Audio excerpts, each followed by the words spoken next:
Good morning. My name is Monty from Montana, a strong, sober mind that likes to solve problems in order to help people. I am presenting this masterclass on the legend of Nephi.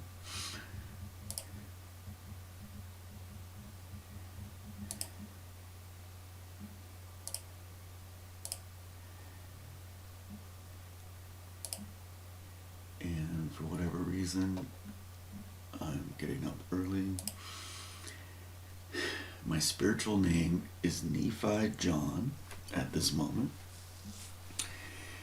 And my spiritual path could be summarized by Doctrine and Covenants, section 123. To bring truth out of the darkness. So, as a fundamental point of this master class is to engage you, the listener, the reader, the observer. The reader doesn't apply in this modern era much longer. On some key data points to unlock the Book of Mormon, possibly help lift the curse, but to empower you.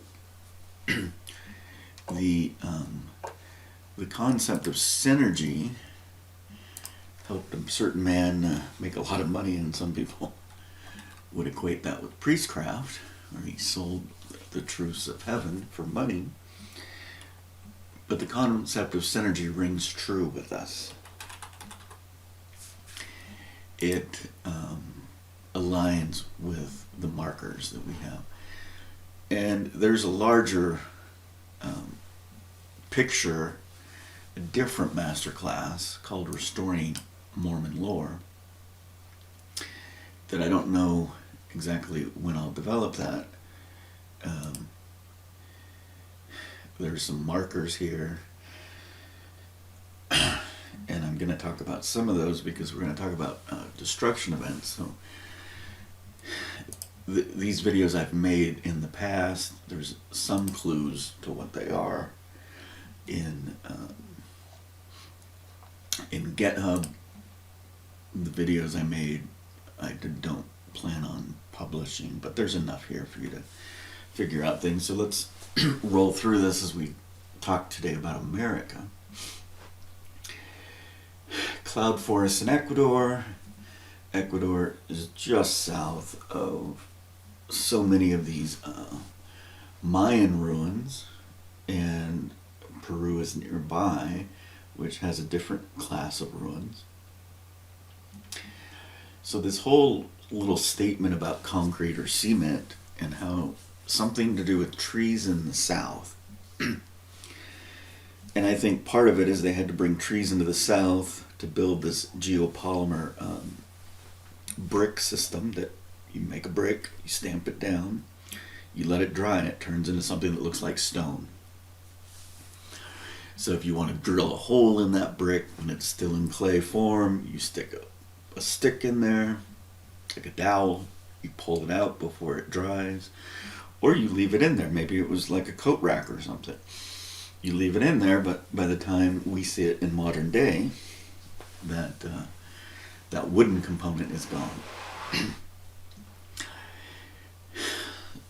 So part of the concreteness of the Egyptian language is when you delve into this narrative that there's something about cement, something about trees to the south, you got to also add the seed factor, right? So Nephi, being the great Johnny Appleseed, may have spent all of Daddy's money in this area called Bountiful, where you have this huge maritime trade center that's very safe. You're interacting with all the tradesmen of Ganga, for sure, the Indian subcontinent. And the Gongans are there because it's safe. So then you would be introduced to some of the culture and learning of Ganga. Very interesting time, because I think this is the time of Buddha, right? 600 BC is about the time of Buddha, which is really, really intriguing. Sadhguru talks about Aleppo, which most of us didn't even know about, and how they would go up the river one of the rivers, the Euphrates probably. They'd get to the highlands, which is kind of where Aleppo is, sell their goods, and then Aleppo could sell those goods all the way into the south, all the way into Egypt if they wanted, but Egypt had its own trade routes with Ganga, and all the way up into Turkey. And so Aleppo was a wealthy city from 3,000 or 4,000 BC, according to Gongan traditions. The Gongans also just laugh at the pie and the Aryan theories of academics, the Proto-Indo-European language maps, and this concept of some mysterious unknown race called the Aryan. But I think about the Aryan because the Aryan might be a marker. Like, the absurdity of academics gives us clues to what we're trying to uncover. So now if I were to take Ari, which means the keeper, the worker, or the steward, and I were to add Ana, Jehovah provides, which might have been actually Anya, but this is where the word Hannah comes from, a palindrome. Is not Nephi an Ariana? Is he not a keeper of this knowledge that Jehovah provides? If you look at how he labeled the areas in the continent, or how he established the naming of places based on duties, it's quite clear. This Ana is a key. Gi, valley. E, water. Ana, God provides. And this is, again, one of those border areas where there seem to be a lot of disputes. Spelled like that in one place. You got the French one. Somehow you got it tied to Suriname. So if you start out in valleys that have poor soil, that you grow your grapes and you're expecting 100 bath and you only get 10 bath, when you finally find some good soil, you're going to be very happy. So one, you create a potash fertilizer system, you engineer a solution, which becomes terra preta, sometimes called the Amazonian dark earth. And last time we talked about garbage and trash, and somehow that scripture talked about garbage and trash. Somehow it's linked to desolation, and briars and thorns is an Isaiah word associated with garbage and trash. And obviously when you think about that, you burn it. My current understanding of what terra preta would be is terra preta would be the green recycling trash collection system. You would build these large pottery, so you need a lot of clay. So this is where the Aripuana come in. You're going to look on a map and see multiple locations from different Indian tribes with different ancient American tribes with different language structures have this label, Aripuana. The workers, keepers, stewards of the bricks that God provides. That means there's probably clay in that river. So the composition of the dirt is something they're able to ascertain. And when I say it's Nephi's not alone. He's got this Zoram guy. So while Nephi's sitting in this place learning about boats, possibly sailing on a boat with some of these other men, we have no idea how long he's there before God tells him to get up to a mountain and get to work on building his own boat. You've got Zoram, who is the keeper of the treasury of Jerusalem. The treasury. Ark of the Covenant's with you. He's observing one of probably the largest trade center in the world at that time. This place of Bountiful, I think America is kind of somehow tied to those words, Korikori, Shalala. That mountain range had Maha something on that map last time. So he's learning. The problem is, when they get on the boat, Jacob's only 8. So Jacob's not learning much about this adventure. It takes them 8 years to get 2 places. There's the boat building part, so, maybe, let's say 5 years in the wilderness and 3 years at Bountiful. 5 years in the wilderness to go somewhere that shouldn't have taken you 5 years is too long. So there's something else going on. There's an Indiana Jones part. We talked about Kedar. And then as I was thinking about it, there's no way Kedar didn't come to the rescue of Joseph, because this is the seed of Joseph. And Joseph was sold by his brothers into Egypt. Some of the brothers wanted to kill him when, and by some of his brothers, I mean the lions, wanted to kill him. When Reuben, the firstborn, that the lions, somehow manipulate some story to get into power and say, I'm the leader because X. So the firstborn is distraught when he finds out that Joseph is dead or whatever. And Naphtali is weeping like a little girl, because Naphtali was Joseph's brother. And you're going to say, well, they were all Joseph's brothers. Jacob married 2 sisters, and those 2 sisters each had a handmaid, but those handmaids were also sisters. So Rachel's handmaid was the mother of Naphtali. And if you think about this in a nomadic form of pastoral living, that means they probably shared the same tent.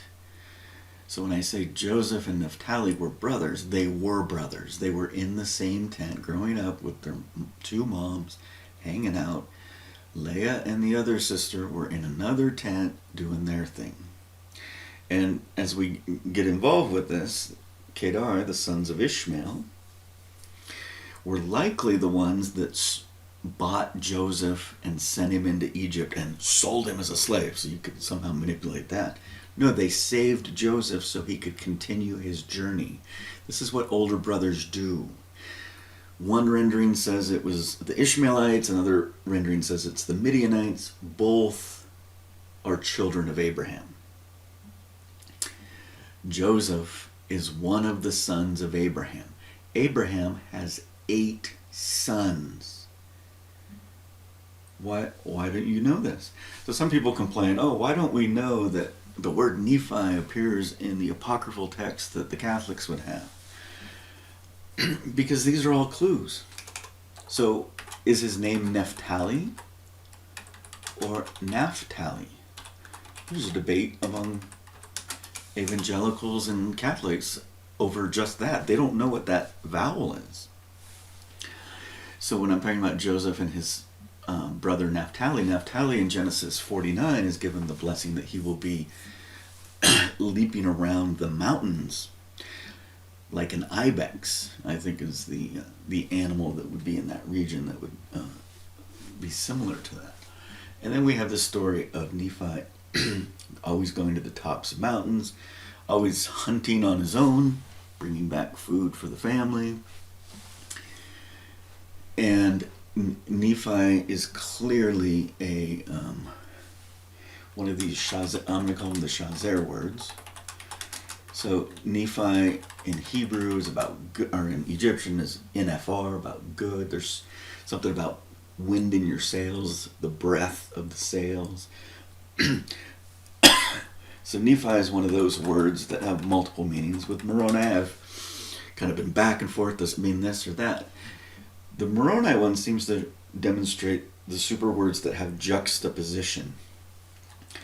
And today's conversation is about the concept of America. And last time, as I was swimming through some of the data, I'm like, so as I was thinking about it again, so we have this place in Chile called the Arikat, Ami Arikat, I am the great builder. Drop the A. Amiharika. Amiharika. There's something about ame meaning to love. So ame, it could mean mine, and then mekra means war. And so I think when they're talking about bountiful, you got to understand that this creates a necessary anachronism for the scribes.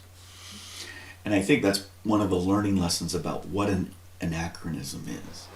An anachronism is when some document appears at time t that is from the past, but at time t it seems trivial or foolish to say that thing. So the 2100 year prophecy of Nephi. In 2100 years, Colon-mbia. Joseph's going to go, our audience already knows that. There's nothing prophetic about that. So would he and Oliver edit that out? They're men. This is what men do. They think they're doing God's work, trying to get the message out. The main message that gets out in their day and age is Christ came to America. So America is embedded in their message as it was received, but the word America never appears. So then I've been thinking, well, why didn't he say Kori Kori and talk about Shamala and talk about America as a concept? And the Guarani talked about La Tierra Sin Mal, which could be a description of America. That's not in Guarani, that's in Spanish. I don't like the sin mal because that's a negative. God is not a negative person, spirit, whatever, the great spirit. So it could be La Tierra, and in Portuguese that would be La Terra Sem Mal, almost identical. The land full of good. So without bad, full of good. One of them is focused on the bad, the law of ingestion, the word of wisdom. You are what you eat. So if you think the language is about without bad, inherent to that language, you're focusing on the bad. You're drinking that cortisol issues, fight and flight. You're feeding into the wrong side of Timothy. I do not give you fear, but a sound mind. Fear feeds the powers that we don't like. And, I'm not, I probably will, but. Okay, so we have locations on the map, we have duties. So the other thing I was thinking of as I was reflecting on last time's video, well, am I bringing my lens to how Nephi would do some things?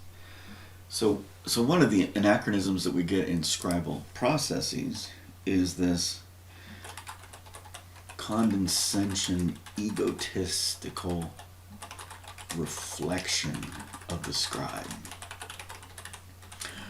And by that, obviously in Nephi, an angel says, do you understand the condescension of God? I know not. I know that he loves his children. And Nephi's really young when this is happening. And I'm hoping that as he's reflecting 30, 40 years later, that he's saying, this is what I was thinking about at that time as a young man. The egotistical reflection of the scribe is condescending. Nephi came to America and he did this. Yeshua died for his friends. Like it's putting an ego of the scribe into the story, which is a clue that there's an anachronism there. So Oliver Skousen is a great academic. He stays in his lane. He doesn't want to ruffle feathers. He's kind of a true blue Mormon, and so he won't go off the reservation, as it were, in making some speculations. But the closest thing he's ever said is, "Oh, I remember the time Boyd K said, just skip past Isaiah and 2nd Nephi and the legend of Nephi." And you wonder why there's the curse of the Book of Mormon. But he also just would say, Oliver was sneaky. So that's as much as we're going to get out of him. Fair enough. He's got his life journey, his life path. He's done a good job curating what's available to us. So be it. So let's move on. Most of the people in this community that would, actually say, "Oh, I want to take a master class in the Legend of Nephi," have a huge interest in the stories of the Book of Mormon. They're the ones that you enjoyed when they taught you Sunday school and elders quorum, that you left the class with a different perspective than you've ever had before. They're my people. Sadly, a lot of them have decided to go on the warpath established by another egotistical man. And what I mean by that is they're doing good scholarship even in their anti-Mormon bubble, or whatever label you want to put on. I would call it the disenfranchised bubble. They're looking for a way to create a revolution. There's a seething in the church that the brethren are well aware of. If you look at the talks and how they're thinking, "Oh, if I give a talk, I'll solve all of the problems of this seething." And, they currently have this, "Hold the line, brothers. The iron rod, let's hold the line. So now let's repeat everything this geriatric choir has provided over the last. So let's do Ramiumptum, Ramiumptum. Let's do Ramiumptum squared." And Uhem Ra Ten is the Egyptian for Ramiumptum, which there's 3 components, subcomponents of the word. Uhem is a repetition. Ra is kind of a super word. It's about aggrandizing yourself, but it's also about rejoicing or voicing yourself. But the interesting thing about this is the word orders seems to be out of place. So Joseph Smith says, Ramium, and we syllabalize it based on our understanding. It wouldn't be syllabalized that way. And so in the Zoramite story, we know what a Ramiumptum is because it's articulated. Joseph Smith at some point says one glyph can be an entire story. And I don't know that he understood the difference between a single glyph versus a composite glyph like Uhen Ra. Ton I haven't found in Egyptian, but it's all over the place in the Hebrew, and I just believe it means the place, the locate, So when we talk about Mbia, Mboa, Ton is like a marker of place. So the place where they repeat speech. And so now we live in a time where the brethren are responding by doing Ramiumptum, Ramiumptum, like Ramiumptum squared. Let's have every talk quote each other. Let's quote the centenarian in our group over and over and over again. And they've got to understand that that's boring. Like to anyone with an intellectual mind that wants to learn and grow and receive additional light promised to us, it's just boring. But their model is hold the line. So I reflect on Samuel the Lamanite. So Nephi, the son of Helaman, supposedly has the sealing powers of the heavens. He can do all things. So again, this is the scribe kind of puffing up the leadership of the institution of his day. Samuel the Lamanite comes around, dark skin, says some things, gets kicked out, so he gets up on the wall and he keeps saying the things. And what does the prophet do? What does the president of the church? He has no idea. And so Samuel the Lamanite, when he starts to have success, he's like, hey, you just go down to your prophet and get baptized. Like Samuel the Lamanite, that wasn't his job. His job was not to take over the institution of the church. But Nephi, the son of Helaman, did not have the opportunity to see Yeshua. He fades to black. He does what happens. He goes Homer Simpson. It just says he fades into the wilderness and we heard him no more. And then his son, well, his sons, Timothy and Nephi, are the leaders of the next generation.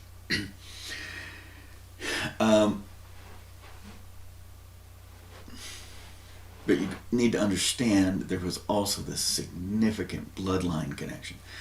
So if you were to read Yeshua in 3rd Nephi when he's like, hey dude, where's those words of, that Samuel the Lamanite guy, that dark-skinned guy?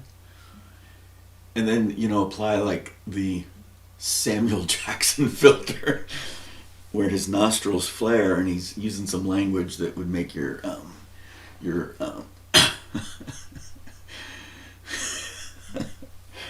I think I've said enough there. So the point is, you need to read any story written by man with some sort of understanding that the scribe is going to interject and create what we would call as anachronisms. So the fundamental anachronisms of the legend of Nephi that I see is Colon-mbia, 2,100 years. And I've reflected on, if you knew that, would you, the cortisol kicks in. This is a 2,100 year cortisol. Are you going to live in fear for 2,100 years? Fight and flight. I'm going to fight them. I'm going to flight them. And then we don't even think about the whole concept of Mormon. I'm going to love them. So as we reflect on some of the important symbols in America, then all of a sudden there's some similar symbology in the British Isles, in the land of the Vikings, Thor. We have some relationship to the Anglo-Saxons and the Franks that seem to land in the same place in Europe, but we have no idea where they came from. We have this sword technology in the north. We have the Romans interacting with the Druids and trying to paint them as the bad guys. And this is the Christian Romans. Like, this is 400 AD Romans.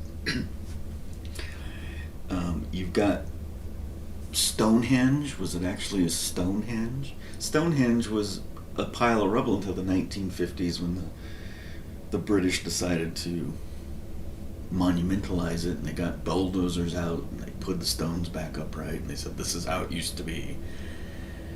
Some of the connections between, when we talk about earthworks, you have a lot of earthworks over there. And so what I think about is, how do you proselyte a message? So the original Joseph Smith story that was being sold into England was something about the visitation of angels. England had these similar round earthworks and still has them. They didn't plow them all under. They didn't have 200,000 of them like the Ohio River Valley to the East Coast had. Was this the burial grounds of the Jaredites, or this or that or the other? When we talk about America, you have to understand there's three elements of the story. If you believe Joseph Smith and the Garden of Eden was in America, which I have no problem with, you've got to have a civilization before. And it's ironic that this group, evangelical group, built a replica of the Ark in northern Kentucky, and it flooded. It's up on a mountaintop, and somehow it rained and flooded, and all this beautiful wood kind of turned this ugly brown after the flood. And we visited that. It would be kind of cosmically humorous if that was the location of Noah. We've got Lexington, Kentucky has these caves with these mummies in it, whatever that means, petrified remains, I would guess. We have no knowledge of what happened to those. So, just to throw the geography of America out, you've got to include that component. And then you got other cities, people fighting against them. You've got Enoch. So just to give you a rough roadmap, let's say Noah was anywhere from northern Kentucky all the way down to northern Florida. I think most of Florida was underwater at the time. So when you talk about the Mississippians or the break culture that had some sort of temple, but then they built a dam and buried it, so we don't know exactly what that was. And then obviously the earthworks of that area might be of one timeline. And then you got the Jaredites, the confusion of the Tower of Babel. And with the Book of Mormon and with some study, you're going to understand that the event of Noah and the event of the Jaredites was simultaneous. This is when the firmament of heaven collapsed. It's described as the Great Flood in many cultures, but it's tied to the 4 pillars of heaven falling. The Egyptians have the concept of the 4 pillars. The Chinese have this belief that when those 4 pillars fell, that brought death. So if you have some ice structure that's creating a greenhouse in your upper realm, you might not have had the need for electromagnetism like you do today. You weren't microwaved as much as you are today, so it would be easier to live longer, and you would have an environment that maybe had a higher oxygen content, which is also beneficial to healthy living. So there'd be several reasons why you could live longer.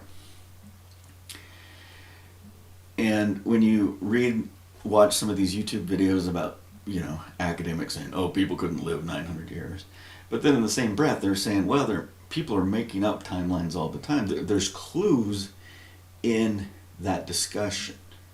Yes, the timelines were changing, and so Joseph Smith understood that. If you read Teachings, which was part of Doctrine and Covenants until Talmage got his hands on it, he tries to go and calculate the genealogies based on the Masoretic genealogies. The Masoretes cheated their genealogies, and there are several YouTube videos that would explain the justification. They wanted to connect Shem to be the man Melchizedek.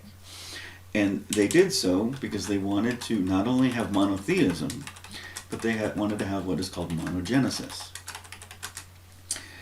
So when this garden was created, Jehovah, or God, invited 10 of his friends. Were invited to the party. 10 friends. Look at your hands. Look at the menorah. No, the menorah has stuff. No, look at the menorah. If you see what the Masoretes edited, this is what happens when scribes make their edits, but they don't think through all of the implications. Is it 10 friends or 7 friends? And so the menorah of the temple, you supposedly have 5 menorah on the left. Oh, look, I have 5 fingers on my left hand. 5 menorah on the right. Oh, look, I have 5 fingers on my right hand. And then the light is not the 10.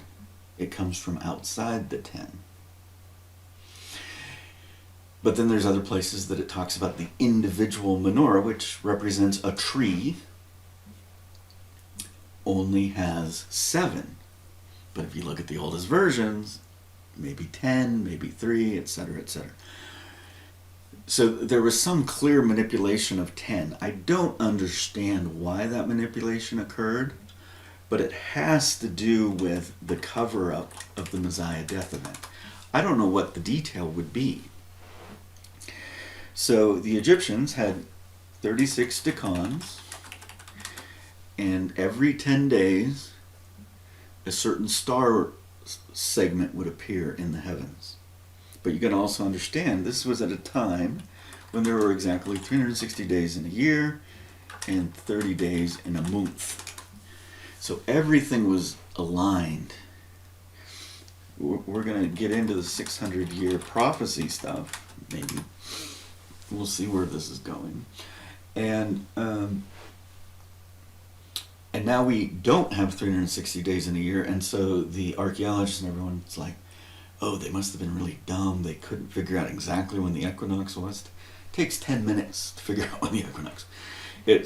They're absurd. Why do we have 360 degrees in a circle? Because this world was designed based on those mathematics that got altered.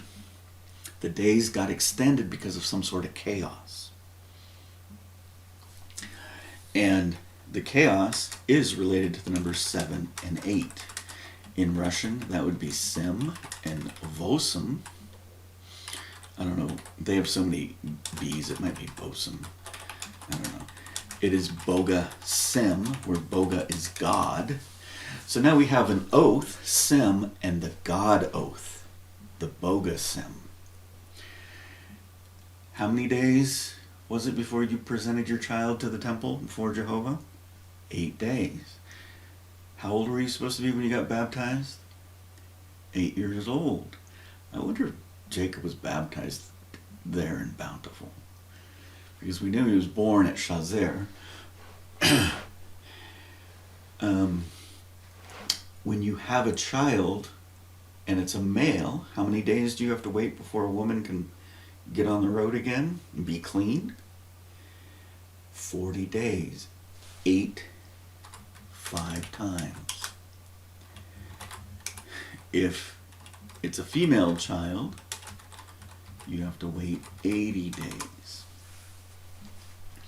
That still doesn't account for how long it took them to cross Arabia, because part of the reason of them crossing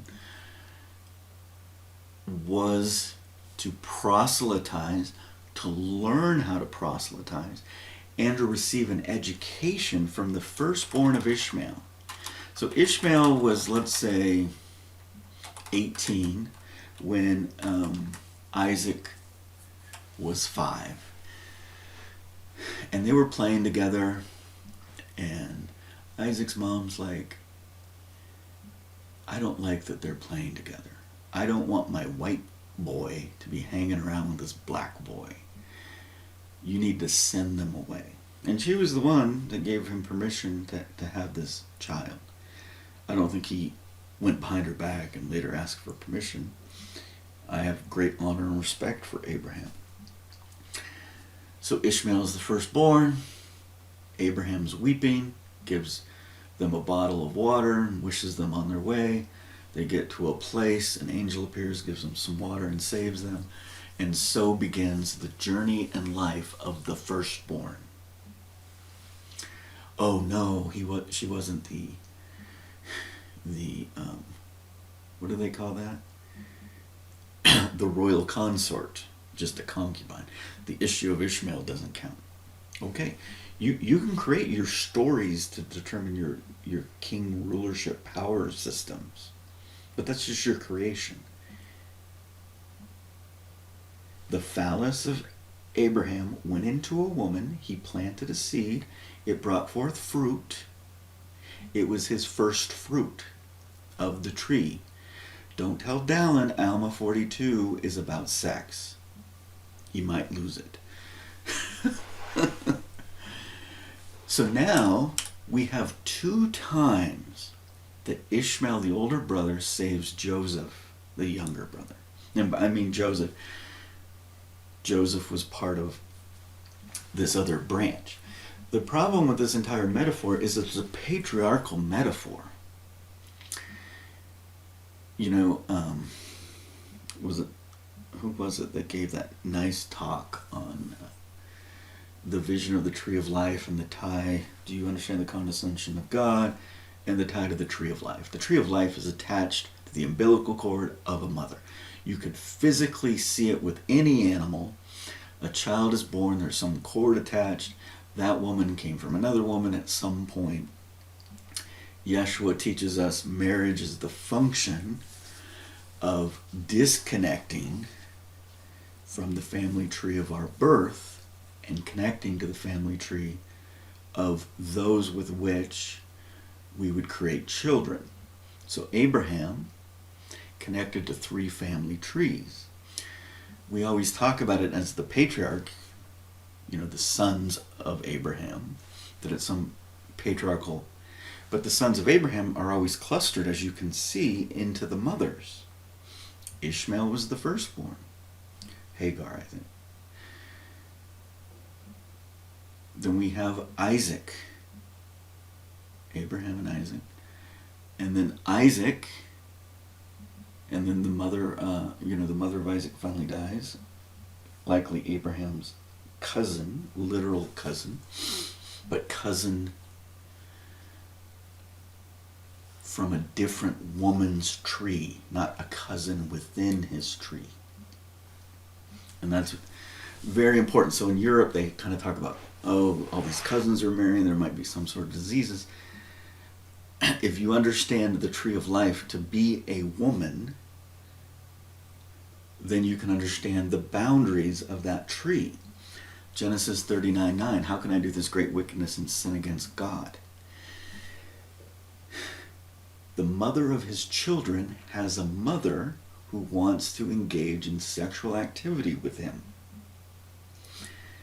That is not allowed. It's not about fornication in general. It's about you cannot exchange your spiritual fluids with this mother if you're exchanging spiritual fluids with the daughter. And for those of you that want to get into the DNA elements of that and the implications, that's fine. But all genealogies in ancient times were matriarchal, but the way they're annotated later by men and scribes, based on the egotistical reflection of the scribe, makes it appear to be patriarchal. And so now Ishmael is interesting here because we got this whole story of going and getting the plates. Lehi's wife is pregnant. For those of you that understand the challenges and the hormones and addressing some of the issues of a woman being pregnant. But in that time, Lehi's like, well, maybe they need wives too so they can experience this. I don't know that that's the case. Why wouldn't he have thought of that? He's been sitting around for a long time. But what was the change point? The change point is Nephi shows up and says, hey, Dad, I got the plates. But this other stuff happened, and I got all our gold back. And, based on Jewish law, I also took the Ark of the Covenant. And Dad's like, what? The Spirit told me to do it, Dad. Okay, so now we're improvising. Like, Lehi's improvising. He's like, okay, now I have the Ark of the Covenant. I was able to do a sacrifice of thanksgiving, which is one of the sacrifices of Jewish tradition. But I can't do those other sacrifices. Oh, snap. We have to go find a Kohen. Someone of the tribe of Levi. And that's a different Ishmael. It's just kind of interesting that Ishmael is paralleled in this overarching story. Because Isaiah just talks about Kedar, which are the sons of Ishmael. And that's another word for the black guy. And then I wondered,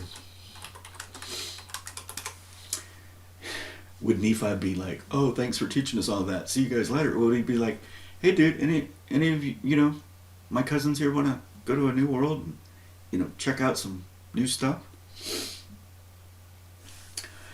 And then obviously we have the black guys of the black guys, Africa.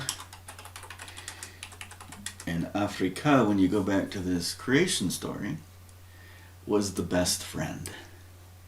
Left hand, thumb. He was the one that created the structures of the earth. He kind of did all the preparation for the wedding party. And what was the purpose of the earth? It was a chance for all these trees, these menorahs, to come down, invite their friends, have their own little territory divided by some sort of boundaries or markers called the 4 pillars of heaven, and give their children an opportunity to experience the garden. the garden being a three-dimensional place. The symbol for the field or garden is the plus symbol in a box in Chinese. Why are you talking about Chinese? I thought this was about America. You cannot understand the creation story if you have a monogenesis point of view. There were 10 friends invited to the party. That's the whole point of the menorah. Menorah, what does it mean?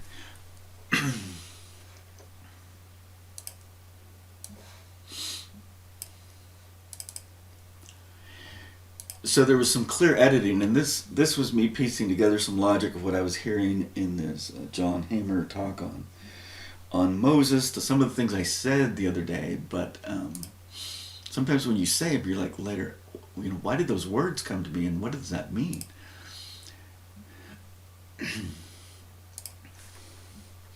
No, the menorah is 7. There's only 7 days in the creation story. Okay, you can continue down that path. If that's the worldview you want to cling on to, read Genesis chapter 1. How many times did it say, and God said? How many things were created? 10. So this one says 6 branches going out, 3 on the one side, 3 on the left, so it adds up to 7. So they were very careful there, but they didn't change the primary menorah. So this is a fractal. The small menorah, and that other candle was not part of the tree. It was outside of the tree. It was a light outside of the menorah. That was the whole point. But they couldn't change the overarching structure of the actual temple. Put 5 menorah on the left, 5 on the right, and the light is the Holy of Holies, Jehovah. So when I see menorah, I see men, and then I see or, ah. So for me, ah means Yah, Yahweh, which I would say is Jehovah. Or means light. And what does men mean?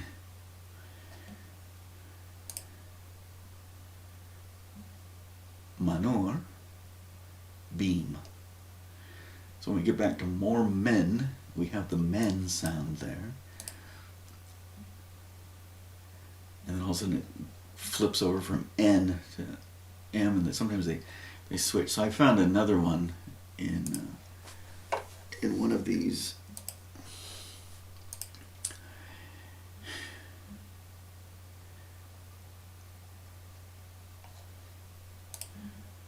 So we already did those. Let's get rid of that.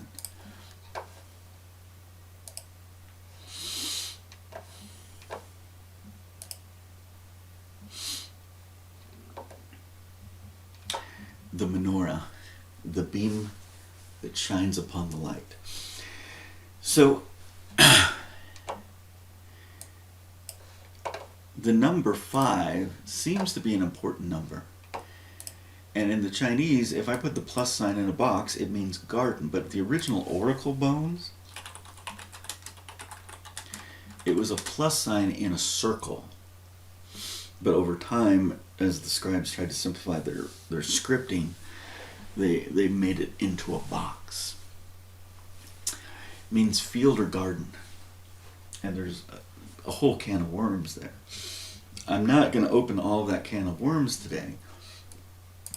But left hand thumb, the black people's Egypt, seems to be the host of the party.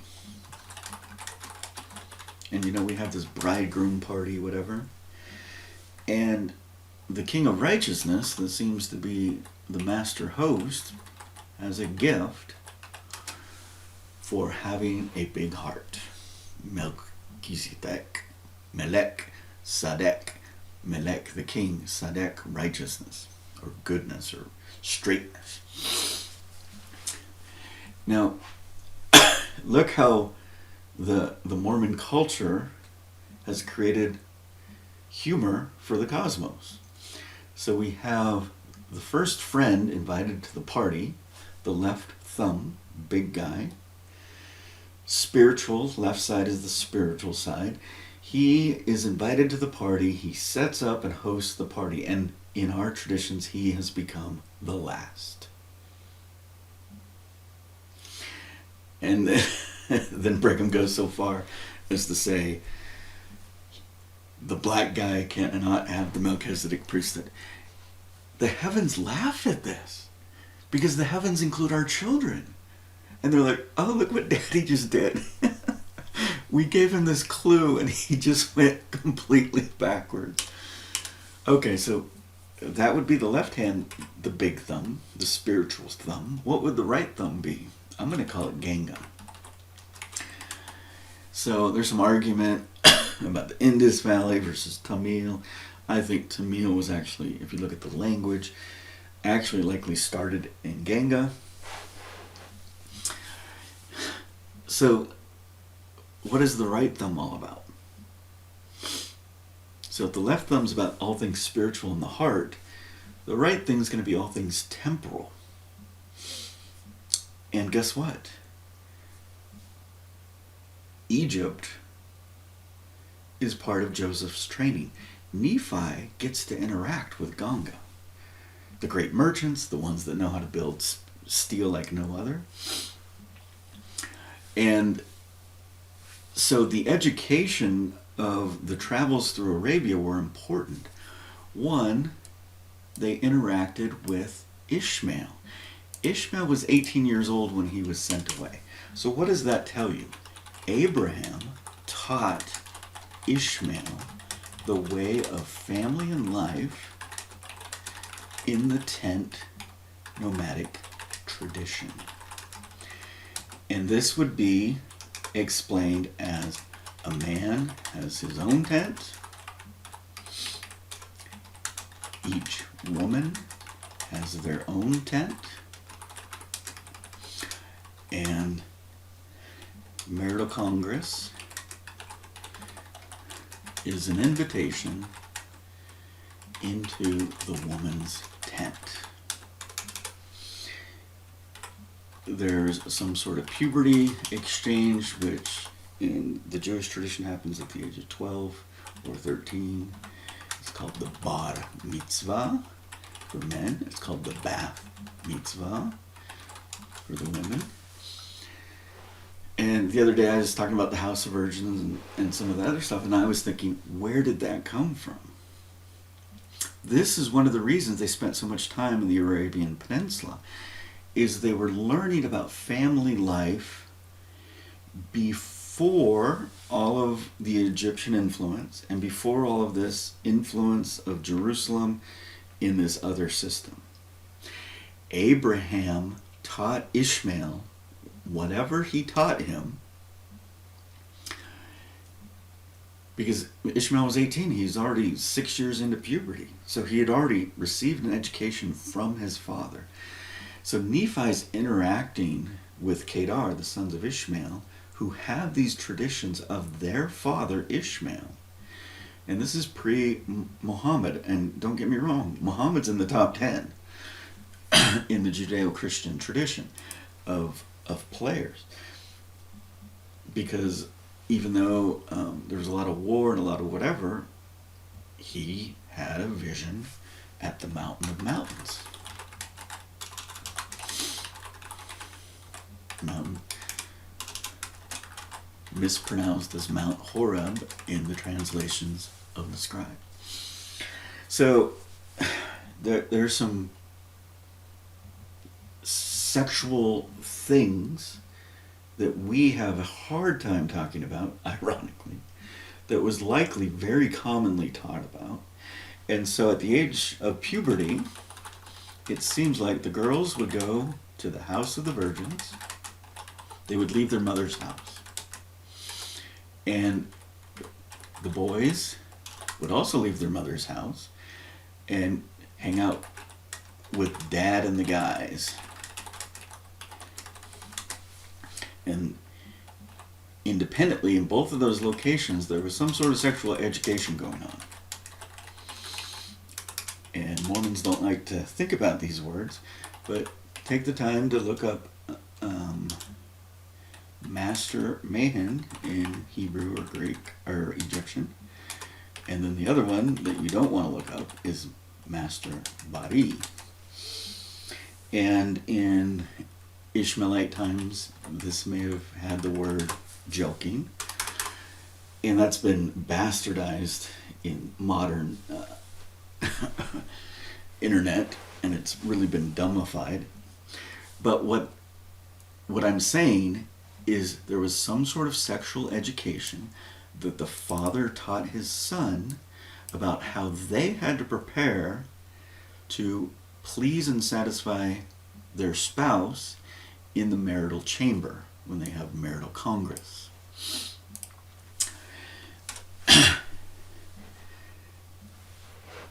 So they're seeing this in action for 5 years. They're on a mission in Arabia. They're seeing the concept of the harem. They're seeing the concept of the tent structure. And so when it says, and Lehi lived in a tent, he may have already been doing some of that. Like he may have had a tent, and his pregnant wife was possibly in another tent, and they may have already been doing that. But this was a clarity of that because for 6 years they live, or 5 to 8 years, they're living like that in their travels in Arabia. And so when I see something in America called the House of the Virgins among the Incas and a description of it, I'm like, where's that coming from? Because I don't have that in the Hebrew Bible. And certainly there is a tie of the Abrahamic religion that Ishmael the firstborn seems to go and help out his younger brothers. And that would have been the case. Look at this. I'm going to hide this word because it's so uncomfortable for my Mormonness. I remember going to Boston when I was dating some girls on LDS singles, and so you got these two 30-year-old virgins going to a museum, and we go to the Pompeii exhibit where there's all this stuff that's sexual in nature, and we just lock up and freeze based on our traditions of our fathers.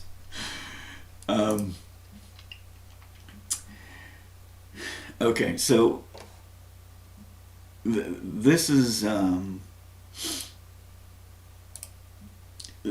one of the main insights that I had. One, why did the family of Ishmael come? It's because they took the Ark of the Covenant. They needed a Kohen, unplanned. But Nephi's like, God told me to do it, so I did it. Okay, let's move on. And then we have the years in the wilderness where they're interacting with the sons of Ishmael, Kedar, and having the opportunity to learn some of the original Abrahamic teachings. Meaning, Abraham went into Egypt, had his family. Joseph gets sold into Egypt. 400 years later, they get restored. And then another, what are we talking about? 16. And then another 1,000 years before Lehi's showing up. So we have this divergence of potential understanding of what Abraham taught his children. And now, 1,000 years or more later, they're coming together and they're like, oh, Abraham taught this. So you're going to notice I'm saying Moses and Abraham a lot. This was in the book of what we call the book of Lehi. This would have stuck in Lehi's craw. Lehi seemed to be doing okay with all of this flood of discontinuity and dissonance.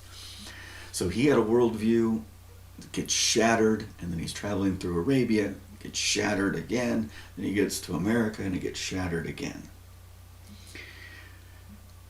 That's difficult for people that have been raised in their traditions to let go.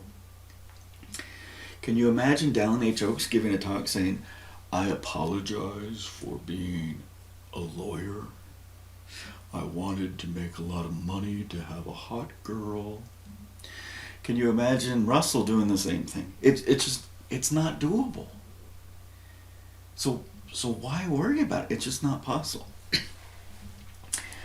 So in some of these other events, Gangan Steel, this research article demonstrated So this is when carbon dating backfires, and so they found a steel sword in the Tamil region of southern India. It was in a cave in water, so it didn't deteriorate. They did carbon dating testing by sending it to the University of Arizona, and it's 2500 BC. And so I think the guy that was writing the article is like, this is a major discovery. But then he basically has to put it in as a footnote as, yeah, it doesn't fit what we think it should have been. So no, they didn't have swords in 25 BC. Look at your right hand, look at the thumb. Ganga. And there's two parts of Ganga in my opinion. There's the Vedic part, the Sanskrit part, where they talked to the gods or the god or whatever, and they wrote it all down. And then you get the Gangan part where they talked to God and they didn't write anything down. So when you go and take a quiz at school, the kid that has the bigger cheat sheet knows the most, or the kid that doesn't need the cheat sheet knows the most. And so this is an important finding. I showed before where the bloomery was in Jordan, across the Jordan River, very near where Nephi and Lehi would have owned territory of Manasseh. But then I wonder, how did Lehi make his money? Did he somehow grind the face of the poor? So one of the reasons he got old fast is he realized that Isaiah was saying, oh, you were a big sinner. So we got this whole northern kingdom thing going on. They get all taken away, and then there's a power vacuum. There's all this land up in the north, the land of Naphtali. And who possessed it? Did the poor people that got left behind that weren't taken into captivity possess it? Probably not. It's probably the rich people that were from the south. They probably came up and did a land grab, because that's what people do. So if Yeshua said the two great commandments are love God and love your neighbor, the two great sins would be to play God, to supplant God, and to exploit your neighbor, right? This is a no-brainer. And Isaiah talks about that in context of grinding the face of the poor. And he also talks about that in context of the pottery, or the clay, telling the potter how it was made. So that's an important article tied to the legend of Nephi. So he has some knowledge of Laban's sword making. He knows how to make his own stuff. Then he interacts with these Gangan merchants, these merchants from the subcontinent of India, and he may have been very valuable to them as an artisan, as a steel worker, because I don't know how many of their steel workers were traveling on boats. Okay, and then we have the concept of a Tunguska event, the Tel El Haman event.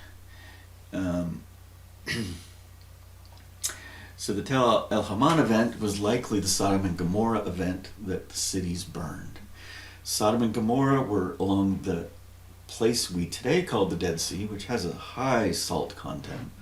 Yeshua never said you are the salt of the Dead Sea. He said you are the salt of the earth. Doesn't seem like he ever got near the Dead Sea. The closest he would have gotten to was the cave of the patriarchs that the Hasmoneans restored, when he gave his little speech about God is the God of the living, the God of Abraham, Isaac, and Jacob. So before the resurrection, he's saying Abraham's alive. We got the story of this other Lazarus in the bosom of Abraham. So this concept of the first and second resurrection tied to the first fruits of the resurrection with Yeshua seems to be a misunderstanding of the whole concept of the resurrection. The old maps show the Dead Sea as the lake of asphalt, and that's what it was. So asphalt would just rise from the lake. It was sold as bitumen or actual asphalt, and these cities got rich because of something the earth was providing. And what did they do with their wealth? They ground the faces of the poor. And then over time that got distorted to, oh, it's because of homosexuality. certainly when these angels visit, for whatever reason, those men want to stick their phalluses in the anus of these other men. But this concept seems to be also tied to the story of Jacob wrestling with Jehovah, the Set story in Egypt, and the Aristotelian concept of pedestry. And there's just something odd about that story. Catholic priests do not become Catholic priests because they want to one day grow up and stick their phallus into the anus of a boy. What happens is they read something and it leads them to that. So what are they reading? So there's got to be some sort of thing that somehow you're stealing the chi of this young boy that's prepubescent, whatever that word is. And so you can't just say, oh, that's just weird. Oh, those people are just evil. No, there's some mystery that's getting misinterpreted.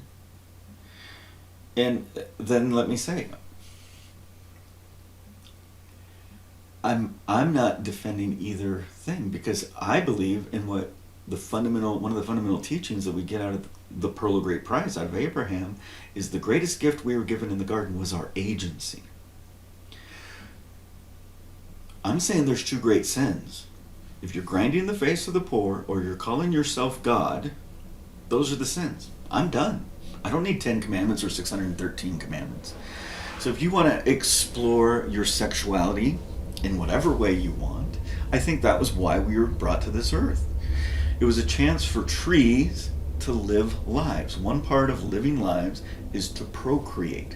One of the greatest pleasures, called pleasure, or desire, pleasure squared, is the experience tied to sexual fulfillment. But again, there's a lot of baggage in my personal life based on the traditions of my fathers and how I was raised in this tradition. But line upon line, we can all transcend. And so then it makes you, once you get on the train, you got to question other traditions. So we're currently on the monotheism, monogenesis train. Joseph Smith was clearly challenging the monogamous train, and they equated that to polygamy. But as I think about it, and you got to triangulate it to what possibly Nephi learned right here about sexual tradition that got imbued into the ancient American society, then you got to go back and say, well, what did Yeshua actually teach, and what did some of his disciples do after the fact? Because certainly there was some sort of cover-up, because there was this 200, 300 year gap between when the Yeshua death event occurred and when Constantine Christianity was formed. There was meetings, there were scholars, there were certain groups that seemed to be doing strange practices that were not adopted into the social norms of the overall institution. So what were they doing? Where would they have got that idea from? They just made it up into thin air? But these are all very uncomfortable conversations. But now think about it. Ishmael taught, the Kedar, the sons of Ishmael, taught Nephi in their interactions about family life in this tent environment. And code speak, for there was conversations about family and sex.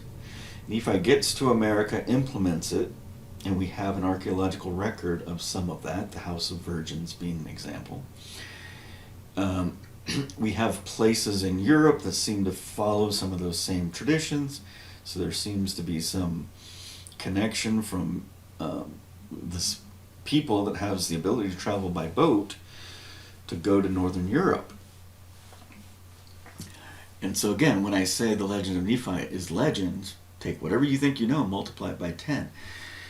In that ancient part of Europe, they have legends of a word called Amerik, which means the kingdom of heaven, which I think is tied to this Amerik event.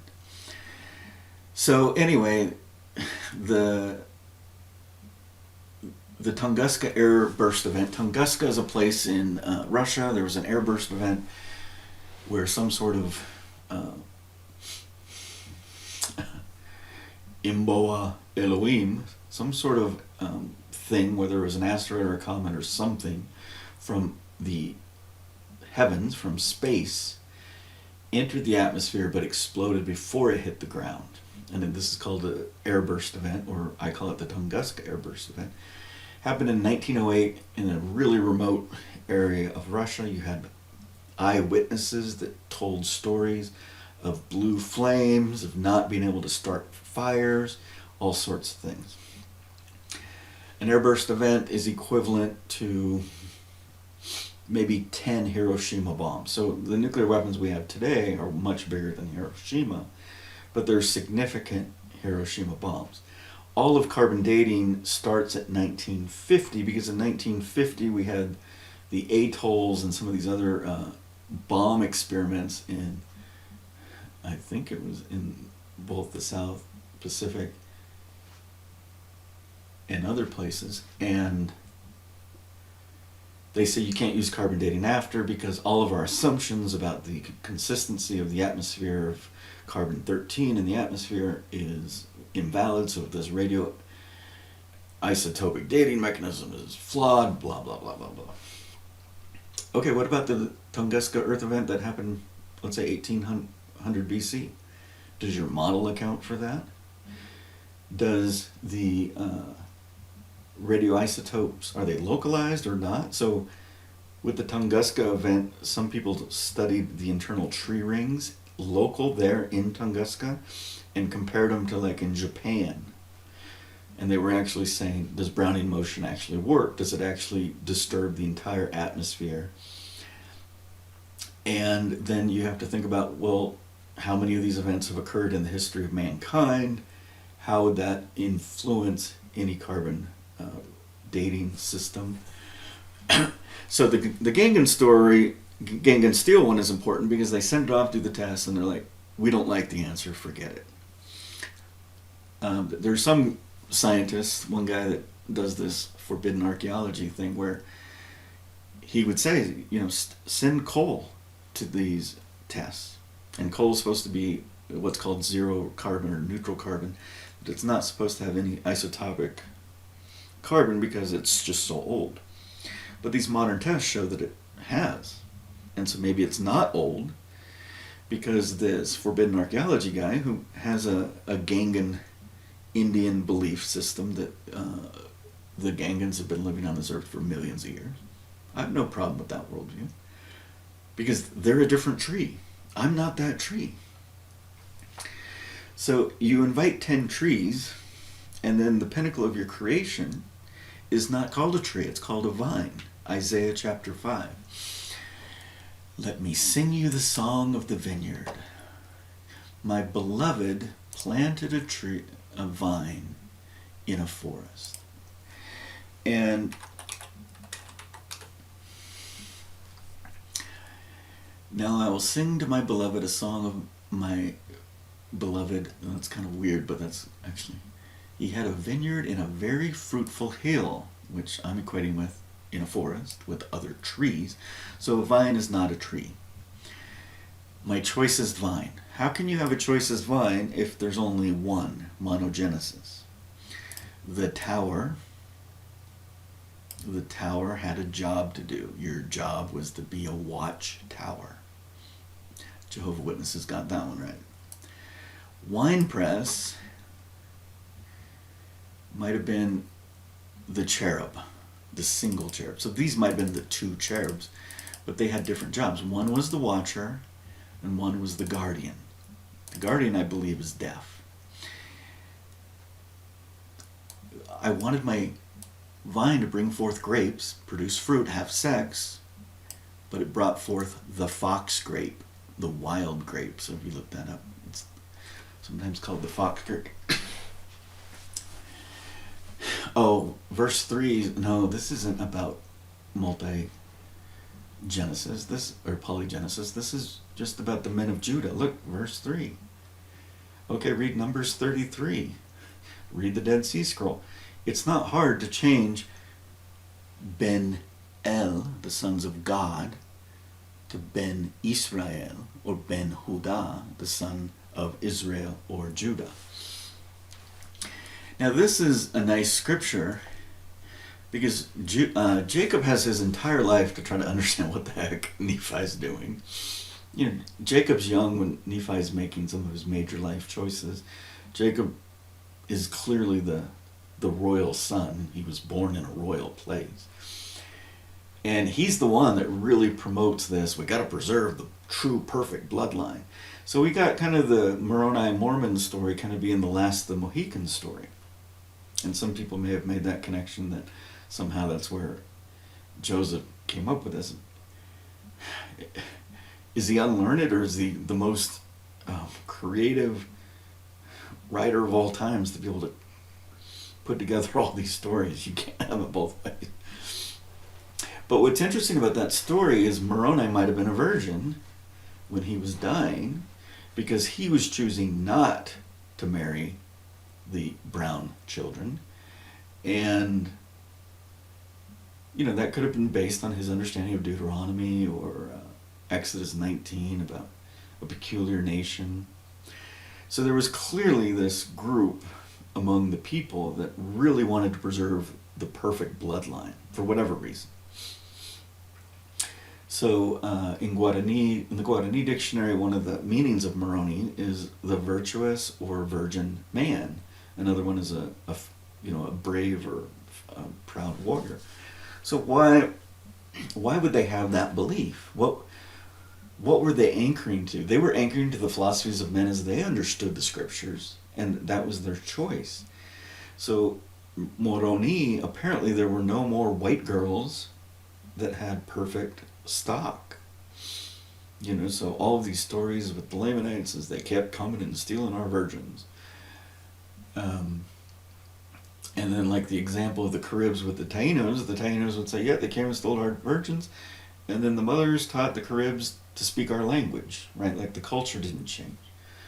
And so it's a really hard play, but when you look at the stories, that they were always trying to steal the virgins and run off and take them away, it was like a game. So if you have this prophecy that all the white girls are going to die by 1492 or 400 AD,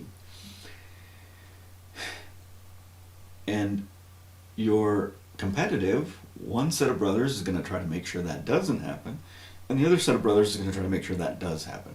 So one's going to try to protect the white girl, and the other one's going to try to steal the white girl. But there was some data, some scripture that was an anchor to Jacob's belief that you needed to preserve the white girl. And so then Jacob, when he reflects on all the interesting things Nephi writes on the small plates, he finally writes the parable that we call the parable of the olive tree. But if you read it, it's an anachronism. I think what he did is he understood what this was in Isaiah. He found out where this song came from, because Isaiah is referring to a song of tradition that he had. I think Jacob found it and included it in there. But then you got the Oliver Joseph Smith component, and Joseph Smith is unlearned, so you got Oliver saying, no, Israel is known as the olive tree. This isn't about vineyards. So if you go and read that, you can see that the metaphor is mixing vines, which is about grapes, and olives. And so one of the anachronisms that we have is this belief that olive oil is some perfect oil.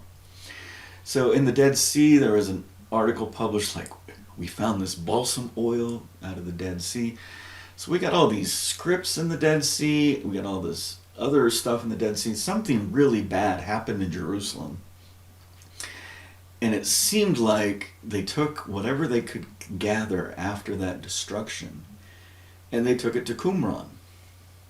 It was isolated, no one knew about it. It really wasn't a pleasant place to live, likely tied to a very conservative, strict group of Jews. They called themselves Baror, the Sons of Light. They had some really strict Costco card entrance fees in order to be members of their community. But if you look at all the Qumran archaeological evidence, it's like it all shows up right about the time Yeshua dies. So one of the things that showed up was this balsam oil thing that they assumed was the holy oils tied to the ceremonies at the temple. And they're like, oh, let's just do a quick test. It's going to be olive oil. And it wasn't olive oil, and they don't know exactly what it was. And I'm pretty sure if you piece together all that logic, it was grapeseed oil. So think about a grape. It's hard for us to do because we've genetically modified them so they don't have seeds anymore. But it immediately gives you fruit, but the seed, when pressed, will give you an oil. So it's like a double fruit. I believe the term for a brewery or a distillery in America would have been, ironically, the brand of the area, Ari Kale Mace.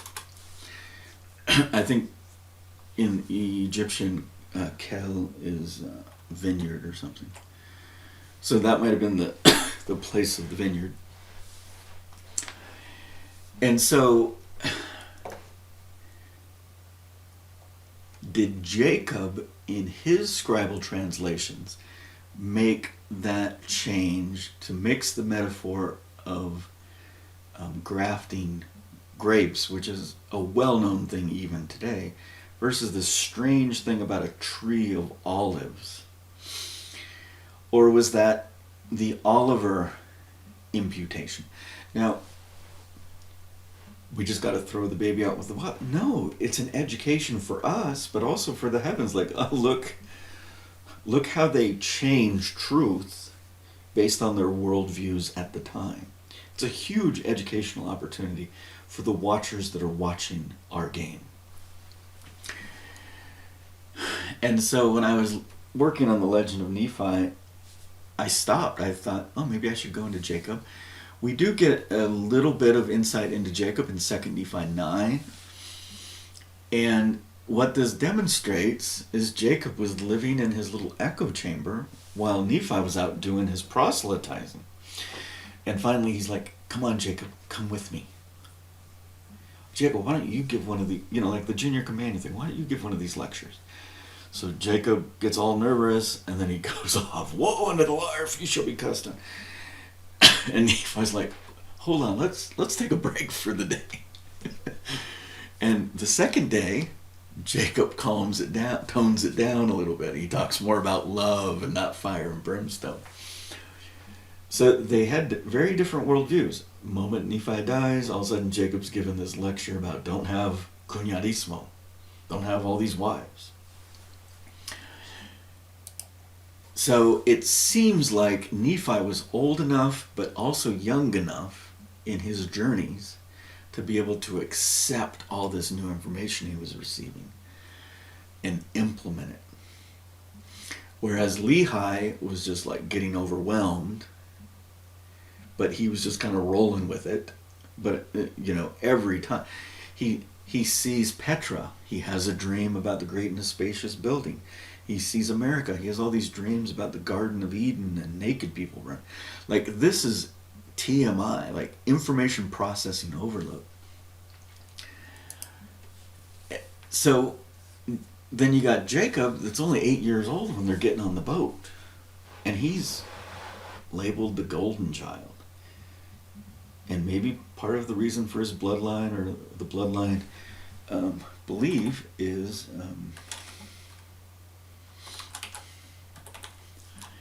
his personal journey.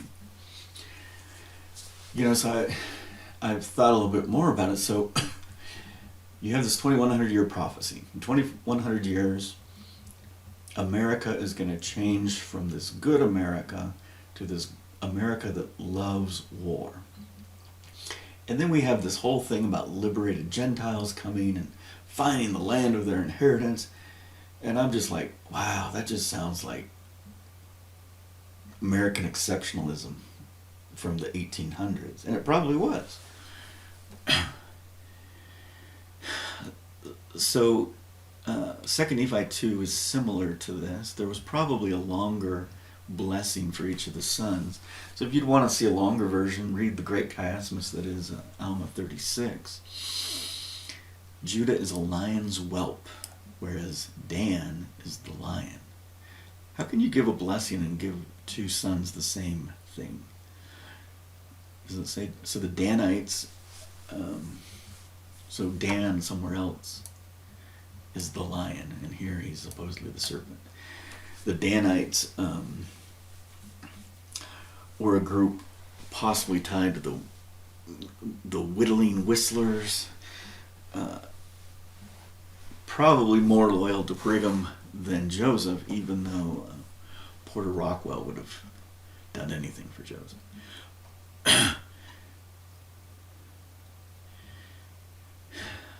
So where's Naphtali?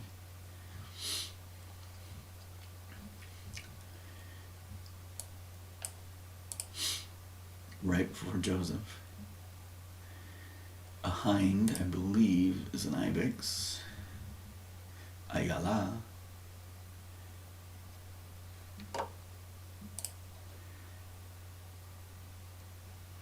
And so you're going to notice this is Naphtali in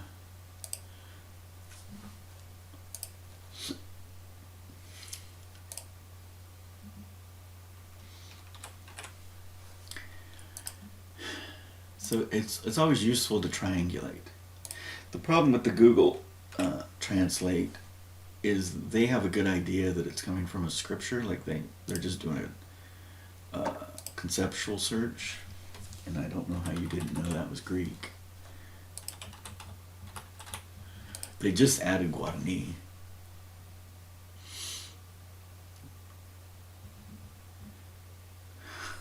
Nonsense. Strain of, so there's just, so you got to make note of Hinky.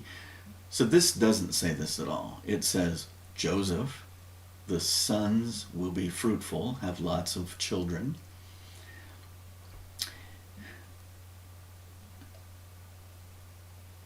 And then it says Aim, and then it says the Bat, the daughters, will run over, this could be any preposition, will run through the wall.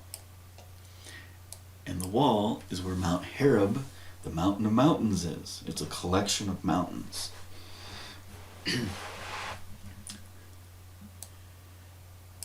And obviously this was one of the 40 scripture masteries of our Mormon training.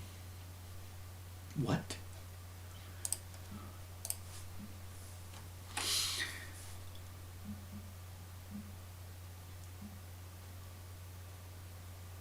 And so this idea of being a zealous son to return to me, Joseph got some sort of coat that somehow gets equated to a coat of many colors.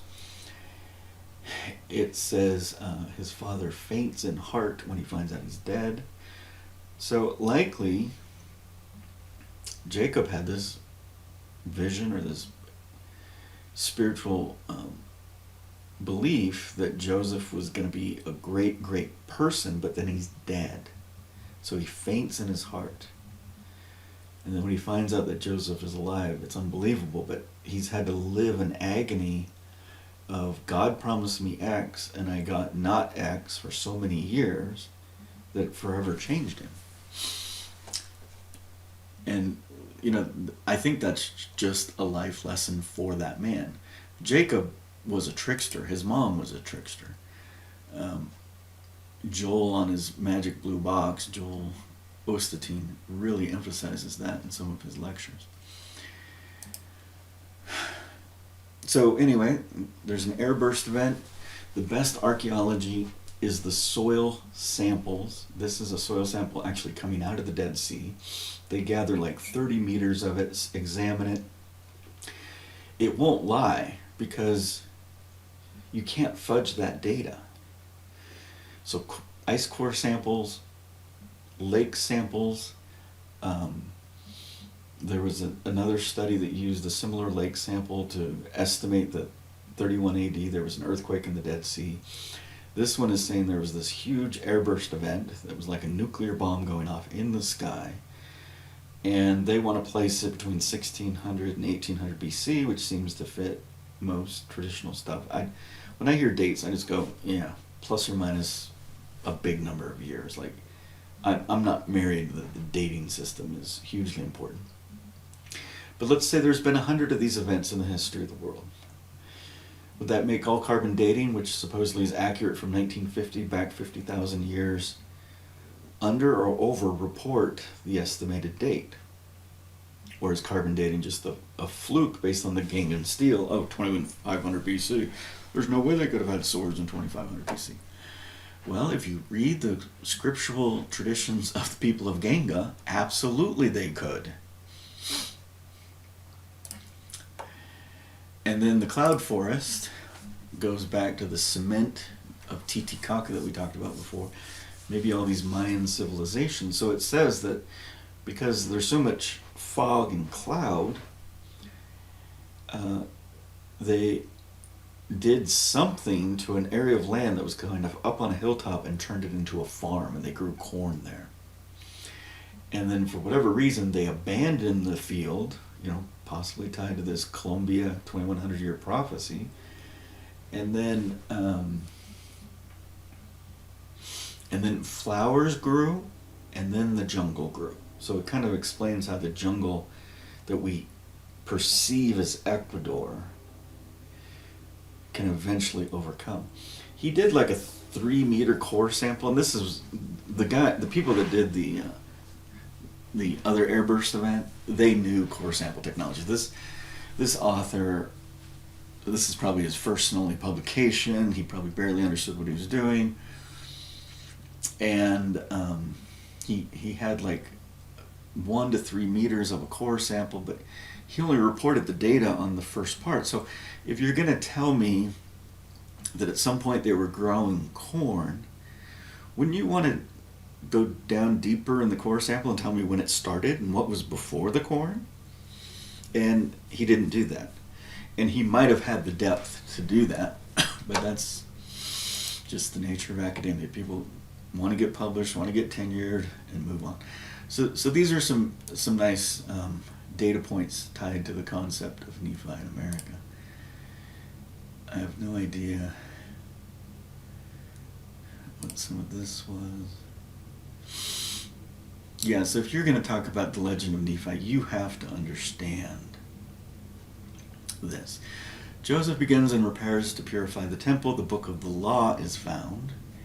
This is contemporary with Lehi.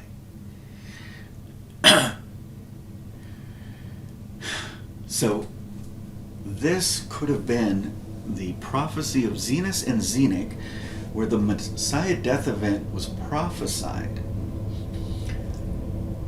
Now, imagine Joseph Smith gets this information, and he may at some point have seen what the actual Messiah death event. There's no way Oliver et al. Is going to allow him to move forward with any of those things. But one of the things I was thinking about is, one of the additions, the changes I would make if I ever were to do a second edition of the Legend of Nephi, which I did 4 years ago, is I would replace the Lamb of God with either the ox of God or the bull of God or the cow of God. And then I watched this video. So the classic tale of Sinai is Moses comes down from the mountain.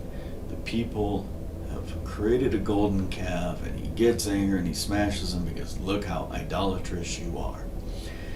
You read the actual text, they were circumambulating the temple. The whole thing about the golden calf, something is about etching, something is about forging, which is just telling you something is hinky here, there's something incorrect. Then you go back and study the cow. When Solomon dedicated his temple, for every goat I'm sorry, for every 5 goats, there was 1 cow. So the cow is the pinnacle of the sacrifice. The Egyptians believed the cow to be sacred. 2 of the god pair, Isis and Osiris, were the god and goddess of the cow. Does the Hindu culture revere the cow? Absolutely. And so now what you're seeing is some of my argument is a polygenesis argument. I'm looking at lenses from other spiritual mythologies, and I'm saying they're just as important as the Judeo-Christian mythology. So before Josiah, Hezekiah kind of did some cleanup. Back in the day, I don't think it was Ahaz, I think it was the other one, the M1. He literally slaughtered a pig in the Holy of Holies, which was a blasphemy of blasphemies. Now certainly the Jews are going to know this, the Romans are going to know this, so what would be the blasphemy of blasphemy with Yeshua? It was predicted and read in the book of, this book that Josiah said. Josiah didn't go and do these things. He first went and asked the keeper of the wardrobe what to do. He asked a woman, what am I supposed to do? So the word for keeper in Egyptian is Ari. The word seems to be Sar in, and then we got Nasar. I don't know if that's Sar or Shar. I don't think if it's Shar, how it goes back to the the Shazar part. No, it's just a Sar. And so, again, whenever I read something, there's going to be more scribal edits in the Deuteronomist than Isaiah. And the reason Isaiah is the clearest is because no one understood what he was talking about. Job seems to be another one. Like they can't place Job in time either. Psalms is pretty okay. But in Ecclesiastes, Psalms, Proverbs is okay, but this is the heart of okay. Great are the words of Isaiah. So if I ever am trying to understand, what was the true meaning of that word? Because Isaiah wrote right before the language got altered through the Babylonian capture, before it completely got reworked as a script. So obviously there's too many answers there, so let's try wardrobe. Wardrobe. You can't understand the context. So this is what's interesting. So this kind of shows you that you've kind of got 2 elite classes. You've got the king line and you've got the priest line. And the priest line is the Kohen, later becomes the Sanhedrin, Zadok, Zenik, I don't know. So they're doing some renovation of the temple, whether they find a secret compartment or whatever. They're like, oh, we found these records, which is the Pentateuch. And so obviously they're going to copy them, recopy them, possibly copy them on brass plates and other things based on their current technologies. And Hilkiah sends a messenger to the king to tell him. So why doesn't Hilkiah go himself? It's the king. You're the head priest, he's the head king. This is an important find. No, he sends a messenger. No, maybe he sends the messenger because the king might kill him.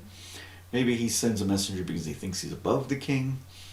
But for whatever reason, he sends a messenger. He doesn't go himself. It's like, in my opinion, it's like it's beneath me. And then there's this prophetess. And she's called the keeper of the wardrobe. And the wardrobe was likely the dressings of the priests on the one day that they could go into the Holy of Holies. And later in Roman times, Herod and later Pontius, he would keep the wardrobe, which means he would only, this is a way to maintain authority over the Kohen. And it gives her genealogy, but when it gives her genealogy, it's like it's giving the family tree of the women or something. It's really interesting. So the Kohen's the priests. So we got another Shah word here. Anytime I see a Shah word now with Shazar, Shafan, a secretary. secretary, shafan, to cover the testimony. So when you move the tabernacle, the testimony, the ark, you had to cover it. It was one of the things that happened. Isaiah talks about how the testimony was covered. It's one of the Isaiah chapters. Nephi includes in the legend. So I think about which chapters he included and which he didn't include, and what his thinking was. Was it a teaching tool for his children? So now we have Nebia, which is not tied to the word Cohen.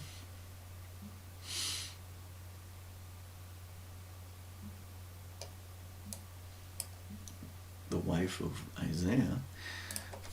So Isaiah has a prophecy. He goes into his wife. He has a son. Yeah, Nabi. See how this can flip-flop? It's either a prophet or a false prophet. It's like, what? The N sound seems to negate some things in Egyptian. I don't know how true that is in Hebrew. So we do have a few stories of the prophetesses. We do have some stories of some strong women in the Old Testament, like Jael. She drives a nail through the head of an enemy soldier. But they're so few and far between that, we really can't make heads or tails of it. But it's because the Masoretes, when they were writing, was very much a patriarchal society. And if we really want to know if our entire religion has always been a bunch of sexist pigs, you're going to have to go back to the sons of Nephi and the life that he created in America. And, for example, the Marajo, is it Maharo? It's Marajo Island, which is one of these islands where you would put the women on to protect them. Mostly women found there. The burial of the women, it seemed like there were two classes of women. One was much taller, had a better diet than the other class of women. And then there's significant debate in that archaeological domain about was it a matriarchal society or a patriarchal society. Matrilocal is kind of a buzzword. Orejano, who gets lost all the way over in the Inca, Peru area, finds a river, so he and his buddies flow down the river, and they're all of a sudden at the mouth of the Amazon. And this is where the name Amazon comes from. They claim a bunch of tall white chicks start shooting arrows at them. And ergo, the legend of the Amazonian women, the name of the river. That's not the real name of the river. I'd like to know what the name of the river was before Nephi got there. The name of the river in general would probably be Paraná because of the first landing. The river up above, where they first went to would have been a bitter river, so that if that river was named Moroni, the bitter way, wouldn't surprise me. So she was the keeper of the wardrobe, and she was part of the college, Mizne, or Mishne. No idea which S that is, Mishne. So this is the school of the prophets, later called the Sanhedrin, whatever. It's a school for both men and women. They both have a voice. They both have leadership. Joseph Smith tried to implement something like this when he came up with this whole idea of the Relief Society and trying to empower Emma. But he couldn't go through with it. So if you read this story carefully, they find these scrolls. There's some prophecy about the Messiah death event, in my estimation. And they go and ask a woman, what should we do? So there's a big part of the temple that's tied to the feminine. They would bake these cakes to the Queen Mother of Heaven, to Asherah. They would have these little icons that they would put on their shelf to remind them of the Queen Mother of Heaven, Asherah. And then in the Old Testament, if you read carefully, it seems like some of them would transform or utilize those shapes, which seem to be made of bronze, mostly, not wood, but bronze, or tin, or whatever. And they would use them as some sort of phallic simulation, as a masturbation tool. And that's found in the Old Testament, if you would only read the Old Testament. And so you've just got all this what the hell is going on here? So supposedly they don't worship idols, but they have all these idols of Queen Asherah on their desks. And then there's a sexual component to it. And then they have these cakes that they bake for the Queen Mother of Heaven. And then Jeremiah, after they lose the city, he goes on this lamentation where he's like, did we lose the temple because we were baking the cakes to the Queen Mother of Heaven, or because we stopped baking the cakes from the Queen Mother? Like, he didn't know which way to go, right? And it's clear in Lamentations that he had no idea. So somewhere in the temple, there was a feminine component, where there was something about bread and incense, possibly an Asherah pole. But I think the Asherah pole could have been similar to what we have with the maypole. And, you ask someone that grew up in Utah in the, 50s and 60s, primary school would do the maypole. And they'd get these little strings out, put it on the top of the pole, walk around in a circle and sing songs and do all sorts of things. It's very different than, kind of the Burning Man kind of maypole event where people are running around the tree in a fire at midnight, all naked on May 1st. But it seems like this concept of maypole has endured across civilizations. You put a pole in the ground and watch the sun, you can tell what time it is. You can divide the day into 18 hours and the night into 18 hours based on this number 36 that we've seen earlier. And then there's something about trees, and was it an acacia tree or a shittim tree or an almond tree? But you have to put it in context of what's actually going on.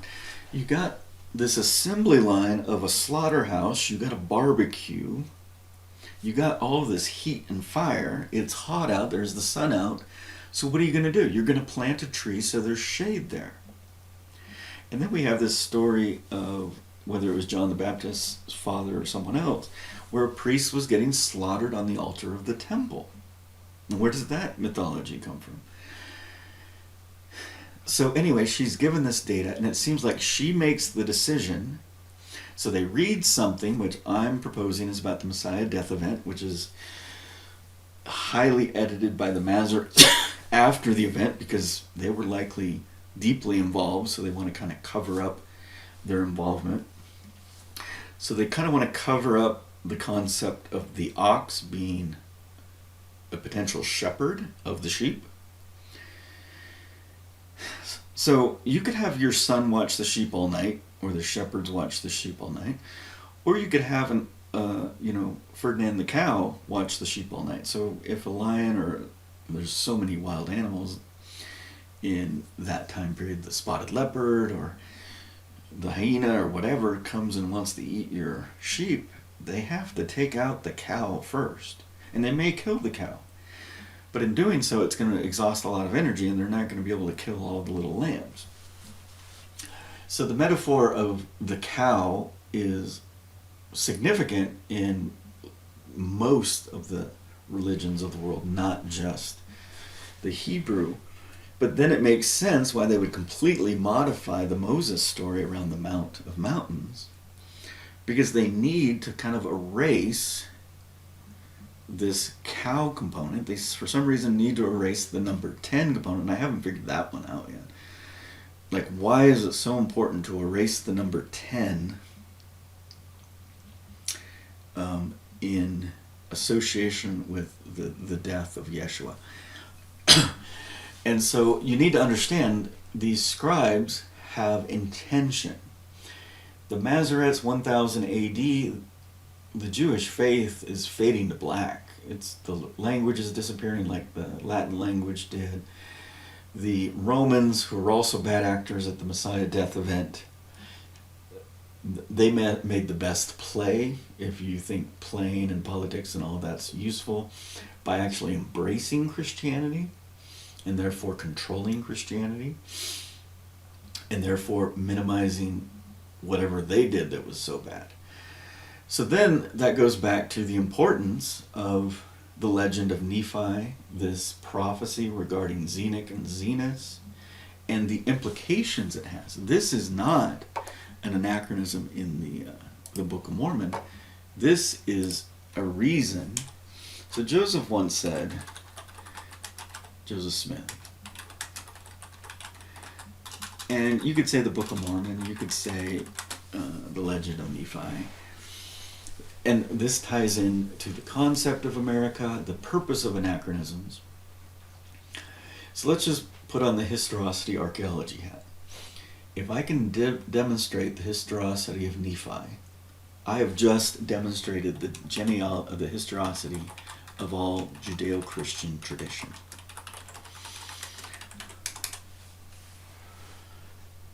So they still haven't made the connection to Joseph in Egypt. But if I can demonstrate that Nephi, who left this record, was a historical person, and I can anchor some of the things he left in the record to the archaeological record, it's a cascade.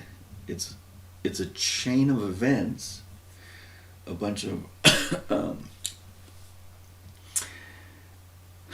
series of events that unlock the Judeo-Christian tradition. Somehow it might also unlock the Islamic Ishmaelite tradition. I don't see that. But it will also be the thread that once you keep pulling it will unlock that we are not a monotheistic group. Where did that philosophy get invented? Elohim, the gods.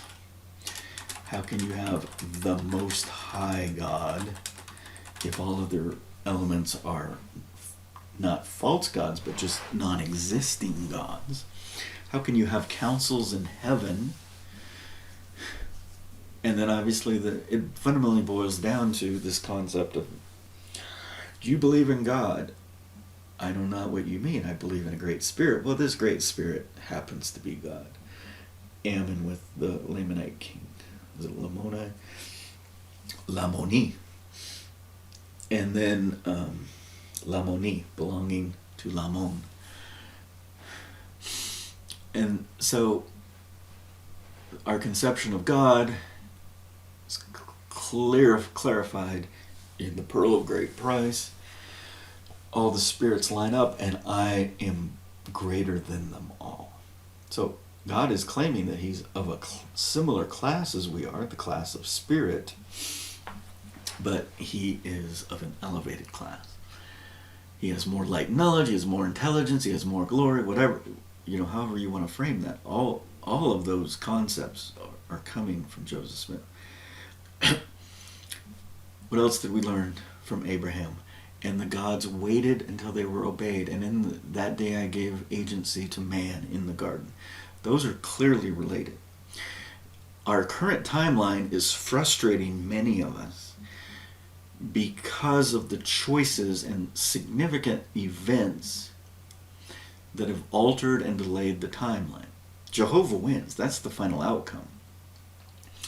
When and how is limiting because he respects agency.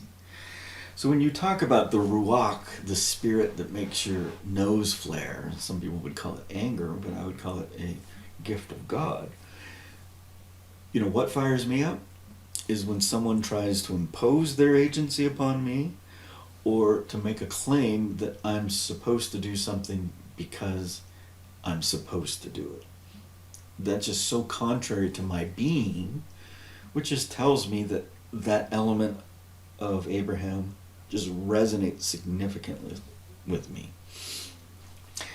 And in these social constructs, the best social theory to kind of explain that in regards to motivation is called play theory, originally by White in 1959, but became kind of canonized and expanded by Dietschy and then later Ryan. It's called self-determination theory. We're motivated by three things. We want to be autonomous, we want our agency, we want to feel competent, whether we're actually good at it or not. It's a self-efficacy, like I think I'm good at sex. There's no absolute standard. Or I think I'm good at chess, even though I have a rating of whatever. So on some objective standard, I might not be good, but I think I'm good. That motivates people. And then the third one is they want to be connected either to people or to things. There's some sort of gravity. Light cleaveth unto light kind of principle. So